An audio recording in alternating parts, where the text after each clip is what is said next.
Yan, magandang gabi mga idol. Ayan po, hindi po natin maubos kainin, so himayin po natin. So ilagay po natin sa may rep kasi masarap po to sa pag malamig na. So kasi marami po idol, oh. So hindi po maubos kainin, so himayin natin para ilagay natin sa mga rep kasi bukas masarap na to kainin bukas mga idol, basta malamig na siya, no? Lagay natin sa rep kasi sayang din to idol pag hindi naubos, pag tinapon mo sayang din, no? So para bukas may trabaho, pagpahinga mo, no, may kakainin ka.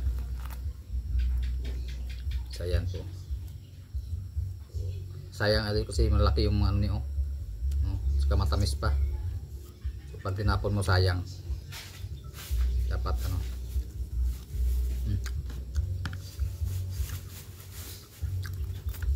ayun, tamis.